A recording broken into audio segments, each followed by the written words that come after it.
Olá, começa agora mais um programa Diálogos aqui na TV Unesp. Hoje nós recebemos o professor Carlos Arcila Calderon, da Universidade de Rosário, na Colômbia. Ele veio convidado do programa de TV digital da Unesp para falar sobre inovações tecnológicas. Professor Carlos, é um prazer recebê-lo em nosso programa. Muito obrigado, Mayra. Gracias por la invitación a ti y también a Denis Porto. Estoy muy contento de estar aquí en la Unesp. Professor, falando dessa questão das inovações tecnológicas, como podemos definir o que são as mídias digitais? Pues las medias digitales o los medios digitales son el conjunto de instrumentos, el conjunto de canales basados en tecnología informática a través de los cuales los seres humanos estamos siendo capaces de relacionarnos y también estamos siendo capaces de producir nuevo conocimiento. Son medios basados en computación, digamos en tecnología netamente informática, a diferencia de los medios anteriores que podían ser analógicos. Los medios digitales se basan en un lenguaje netamente digital, es decir, de ceros y unos, codificaciones ceros y unos, y son medios que permiten relaciones de distintos tipos entre las personas y medios que permiten producir conocimiento de diferente forma. E nesse sentido, o que são as inovações tecnológicas nessas mídias digitais? El concepto de innovación es un concepto tradicional, sobre todo en el desarrollo de las ciencias sociales, y la innovación básicamente se trata de una idea o producto percibido como nuevo por un conjunto de individuos. Ese por lo menos es el concepto tradicional de Ever Rogers. Y cuando hablamos de innovación tecnológica, pues nos referimos precisamente a ese producto tecnológico percibido como nuevo para la población. Hay muchos productos tecnológicos, muchas tecnologías que ya han sido desarrolladas anteriormente en los grandes centros tecnológicos del mundo, pero no han sido todavía incorporados, no han sido adoptados por la población. Cuando esos productos o esas tecnologías llegan a la población, sea población de jóvenes, población de investigadores académicos, sea, digamos, cualquier tipo de individuo, llega esa tecnología y es percibida como nueva y existe un proceso de incorporación, de adopción, de asimilación de esa tecnología, estamos hablando de una innovación tecnológica. E dentro dessa perspectiva da inovação tecnológica, pensando nos investigadores, o senhor trabalha com uma linha de pesquisa que é a e-investigação. E o que seria essa e-investigação? Básicamente, la e-investigación o e-research, que es el término en inglés, se refiere a un conjunto de cambios dentro del paradigma científico, dentro del paradigma de creación y producción científica, en el cual entran a jugar dos factores fundamentales. Una, la incorporación de innovaciones tecnológicas en los científicos, y otra, la colaboración científica. Cuando hablamos de inclusión de tecnologías o trabajo con tecnologías para hacer ciencia y intensificación de la colaboración científica, estamos hablando de un nuevo paradigma en ciencia, también llamado e-ciencia o e-science.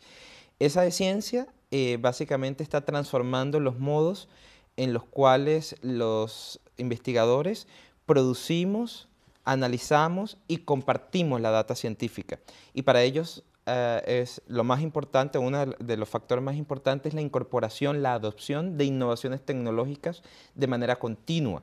Esto no es nuevo. En los años 70 y 80 ya se usaban las computadoras para desarrollar, para desarrollar pensamiento científico, pero hoy día el pensamiento científico, por ejemplo, en ciencias sociales, se está viendo influenciado por la adopción de tecnologías que están permitiendo ver objetos de estudio que antes era imposible de ver. Por ejemplo, o doy un ejemplo concreto, el análisis de la Big Data o Big Data, de grandes cantidades de datos.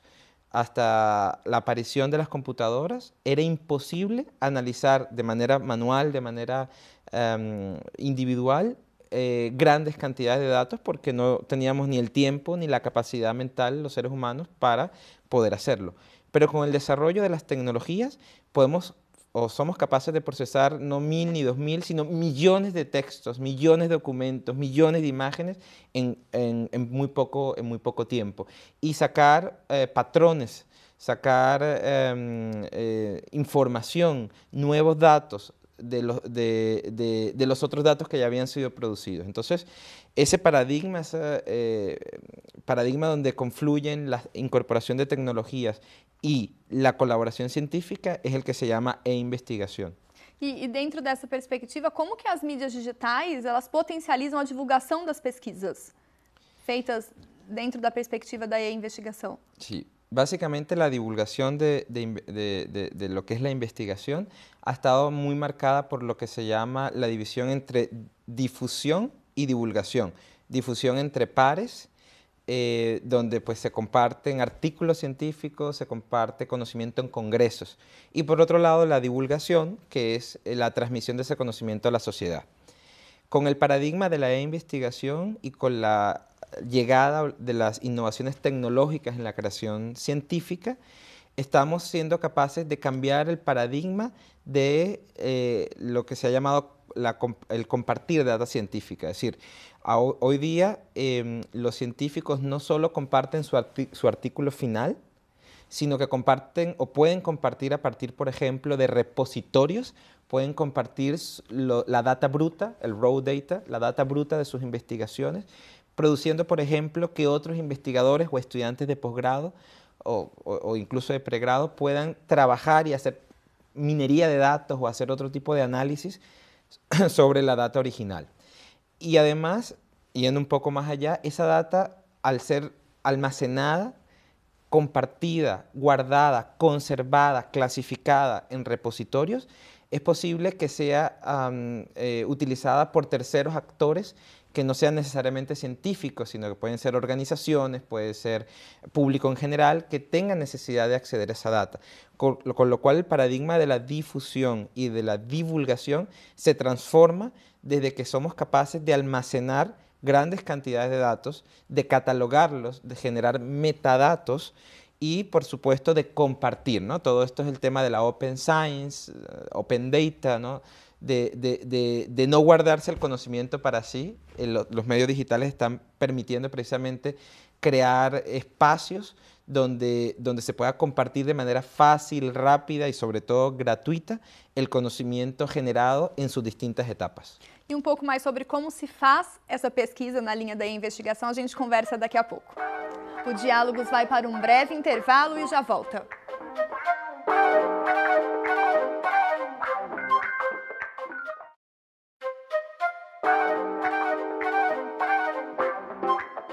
Estamos de volta com o Diálogos e hoje nós recebemos o professor Carlos Arcila Calderon, da Universidade do Rosário, na Colômbia. O tema são as inovações tecnológicas. Professor, comentávamos sobre o que seria a investigação e, nesse sentido, o que muda para o pesquisador que deseja fazer uma pesquisa nessa linha? Básicamente, un investigador que quiera hacer investigación hoy día en el campo que sea, se va a encontrar con las tecnologías. La figura del investigador tradicional, escondido en su oficina o en su departamento, sin colaborar, sin usar tecnologías, es una figura que tiende necesariamente a desaparecer. El investigador actual, sea investigador en ciencias naturales o investigador en ciencias sociales, debe necesariamente usar las tecnologías porque hay muchos objetos de estudio, o gran parte de los objetos de estudio deben ser conocidos a través de la tecnología. Una de las herramientas clásicas que todos los investigadores usan es el correo electrónico. O sea, no hay un investigador hoy que no tenga correo electrónico. Pero así como el correo, que es lo más sencillo, lo más difundido dentro de las innovaciones, hay toda una serie de tecnologías, desde hojas de cálculo hasta uso de base de datos, en fin, y otra serie de tecnologías ya más avanzadas que hacen que la dinámica del investigador se vaya transformando en cualquiera de sus investigaciones. Porque el investigador va a encontrar, por un lado, facilidad para hacer sus investigaciones y, sobre todo, alcance. Va a poder alcanzar resultados que difícilmente puede hacer de manera manual. E nessa perspectiva, diante dos seus estudos, os pesquisadores hoje, eles têm ampliado essa visão, observado a necessidade de trabalhar, têm facilidade de trabalhar com essas novas ferramentas? Hay muchos estudios, tanto en América Latina como a nivel internacional, que precisamente han tratado de abordar el tema de cómo los investigadores están adoptando esas tecnologías para hacer investigación. En cada área del saber, cada disciplina, cada campo tiene unas necesidades distintas. Las necesidades, por ejemplo, de los físicos han sido mucho más grandes. Y si uno ve, por ejemplo, el proyecto estrella de la e-ciencia o de la e-investigación, que es el LHC, el Large Hadron Collider, el gran acelerador de partículas, el proyecto que está desarrollando el CERN en Ginebra, uno ve que sin la ayuda de tecnologías sería imposible, por ejemplo, que más de 3.000 físicos estuvieran trabajando de manera colaborativa alrededor del mundo. Entonces, la física ha sido un campo donde se ha incorporado mucho el uso de tecnología, donde se ha incrementado la colaboración, donde, por ejemplo, los investigadores comparten sus documentos antes de ser publicados en los journals académicos, los comparten en las versiones preprint, en los repositorios.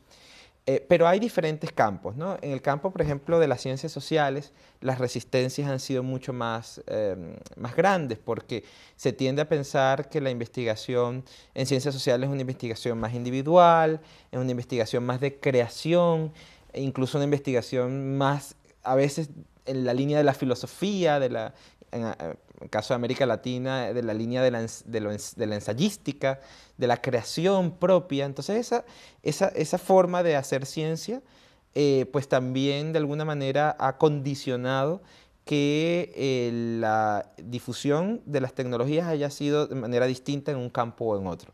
En cualquiera de los casos, las investigaciones y los estudios internacionales muestran que los investigadores están dispuestos o tienen una buena actitud a incorporar las tecnologías en su trabajo. El problema no es la actitud, sino el problema es la practicidad, lo que se llama una ventaja percibida dentro del trabajo científico de manera específica, de manera detallada. Você fez trabalho na América Latina com esses investigadores e quais seriam os dados que você obteve, né? Quais dados você obteve nessa perspectiva para trazer panorama dos pesquisadores da América Latina? Básicamente, mirando lo que se había hecho fuera de América Latina, intentamos reproducir algunos estudios y algunas miradas que se habían hecho ya en países como Inglaterra o en Estados Unidos, donde el tema de la investigación está mucho más desarrollado, y en conjunto con la corporación, con Red Clara, que es la corporación o la agencia que maneja todo el tema de Internet avanzada en América Latina, pues nos surgió la idea de monitorear qué sucedía en la región. Hicimos una encuesta internacional con financiamiento de CLACSO, ¿no? El Consejo Latinoamericano de Ciencias Sociales, para saber cuál era el estado actual del uso de las tecnologías por investigadores. Tuvimos una buena respuesta y a partir de esa respuesta pudimos llegar a varias conclusiones. Una de esas conclusiones es corroborar o confirmar que la actitud que tienen los investigadores hacia la tecnología en principio es buena. Es decir, hay mayor porcentaje de actitudes positivas hacia la investigación que de actitudes negativas. Hay menos actitudes negativas.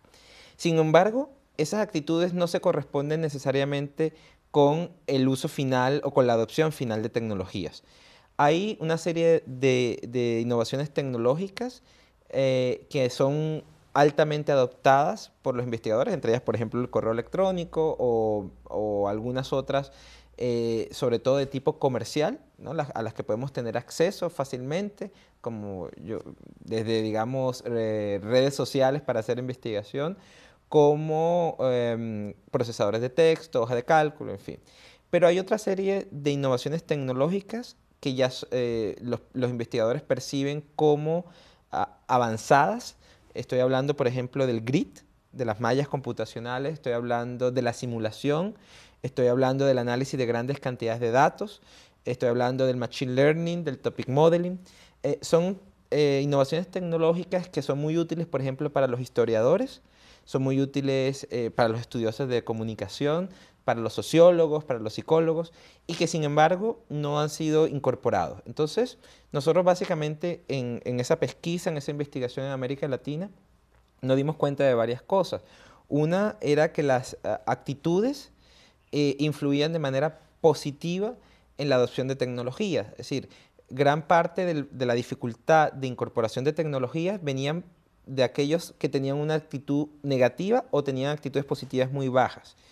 Entonces, eso nos lleva a una primera conclusión, y es que gran parte de la creación de infraestructura tecnológica está muy bien desarrollado, con Red Clara, por ejemplo, pero que hace falta todavía un trabajo de sensibilización sobre cada uno de los investigadores para poder generar mejores actitudes.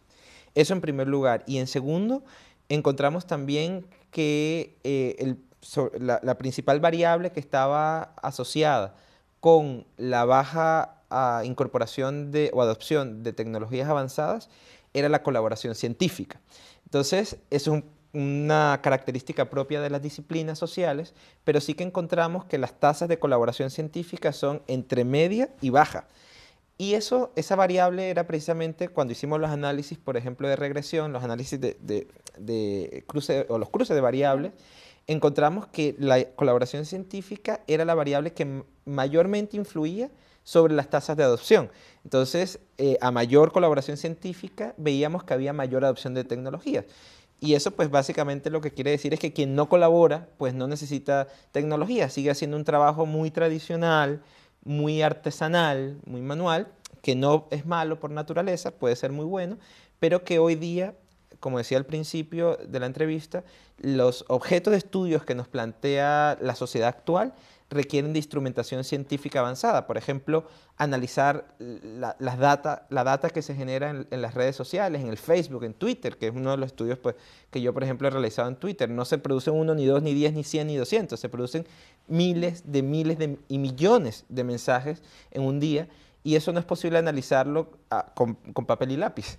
Hay que analizarlo con tecnologías. Entonces vimos que la poca colaboración científica, las actitudes las actitudes hacia las tecnologías influían de manera significativa en la adopción de tecnologías en la investigación en América Latina. E como esse cenário está no Brasil, nós conversamos daqui a pouco, conversando no ponto de contato com o professor Denis Renaud, aqui da Unesp em Bauru. O Diálogos faz mais uma pausa e volta já.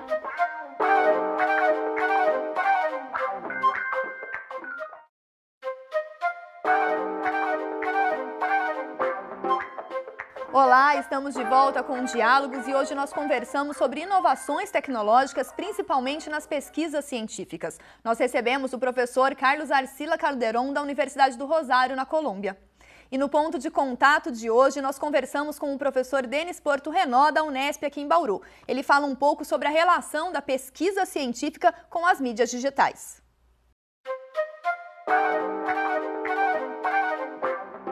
Eu vejo que os pesquisadores brasileiros, quando têm que trabalhar com inovação tecnológica, no modo geral, nas grandes áreas, eles têm um certo envolvimento. Por exemplo, a medicina trabalha tranquilamente com inovações tecnológicas, a engenharia, obviamente, trabalha muito bem com as inovações tecnológicas, eles não só trabalham como desenvolvem tecnologias. Agora, nas ciências sociais aplicadas, nas ciências sociais, de um modo geral, eu sinto que isso não está tão presente. Nas ciências sociais aplicadas, que é a área da comunicação, onde está abarcada a comunicação, eu sinto que nós estamos bastante aquém do que deveríamos. O tempo que eu vivi fora do país, pude perceber que existem vários aplicativos, vários softwares que auxiliam em pesquisas quantitativas, pesquisas qualitativas, como por exemplo o Atlas-TIC, que aqui quase que não se fala. Toda a minha vida acadêmica desenvolvida no Brasil, eu nunca ouvi falar no Atlas-TIC, por exemplo, e é uma boa opção de desenvolvimento de pesquisas, inclusive de análise de discurso. Então a gente pensa assim, para coisas mais humanísticas, mais teóricas, como análise do discurso, como investigação sobre semiótica, etc., a gente pode utilizar um aplicativo desse, de tecnologia, mas a gente não está muito envolvida, não. O que é uma pena, porque isso facilitaria bastante o nosso trabalho.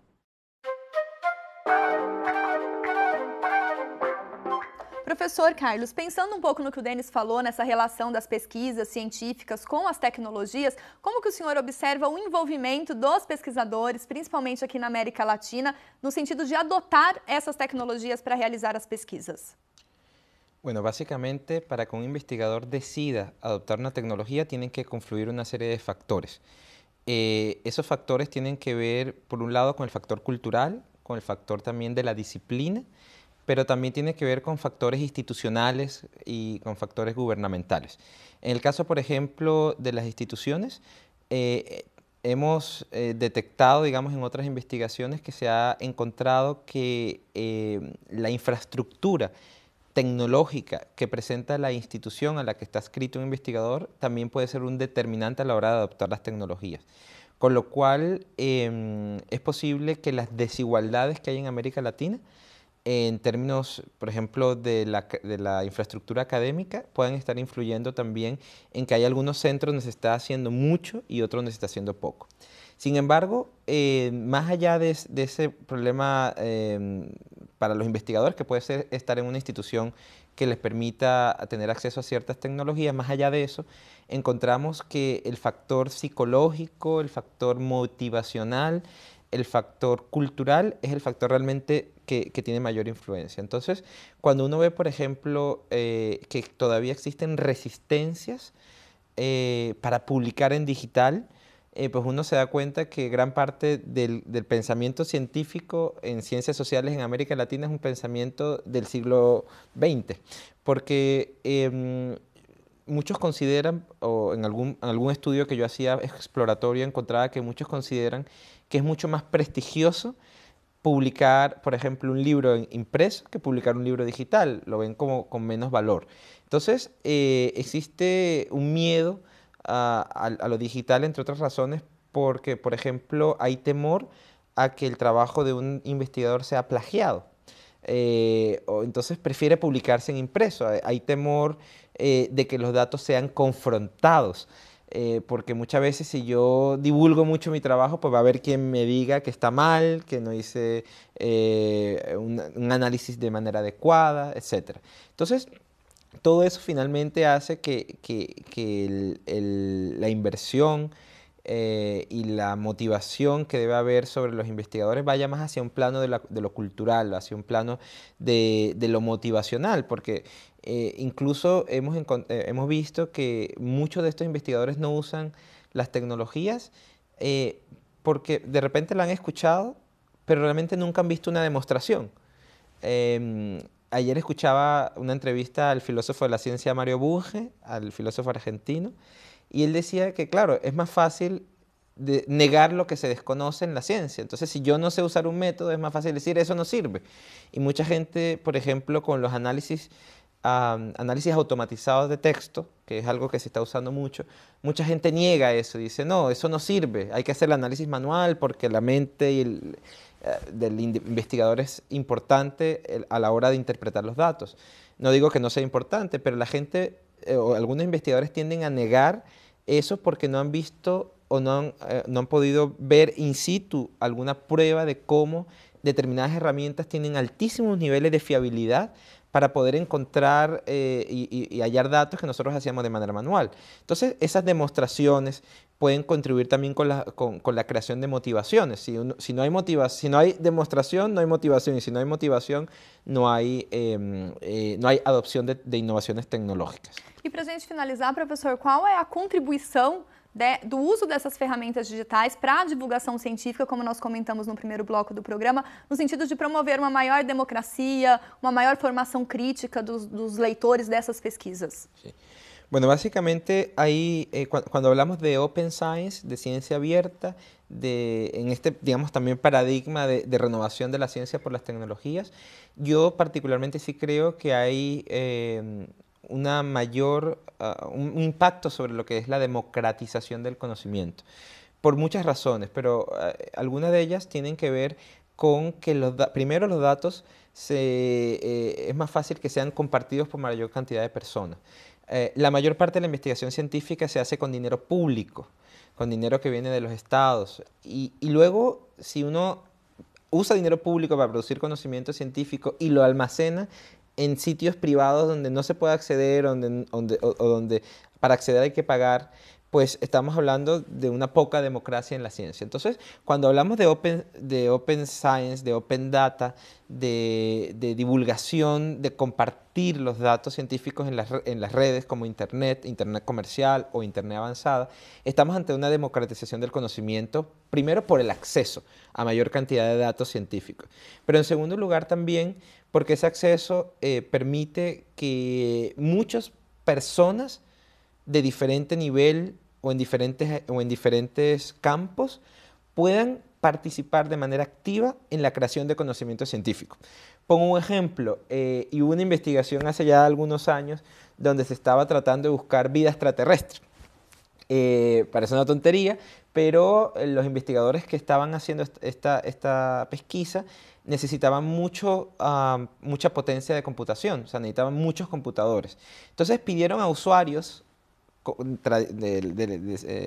digamos, en sus casas, que dieran espacios de sus computadores y de su ancho de banda para poder contribuir con el cómputo que estaban haciendo para poder hacer el análisis. Entonces, ciudadanos de pie, comunes y corrientes que de repente no estudiaron para ser científicos, que no tienen una formación para ello, pero ciudadanos de pie pueden contribuir desde cediendo espacio en su computador hasta, por ejemplo, haciendo aportes directamente con los datos de los científicos. Entonces, hemos visto, por ejemplo, en matemáticas, grandes matemáticos que han abierto blogs, que son una herramienta muy sencilla, han abierto blogs para tratar de resolver problemas que tenían siglos en matemáticas que no habían podido ser resueltos. Y hay algunos casos en particular donde se han podido resolver.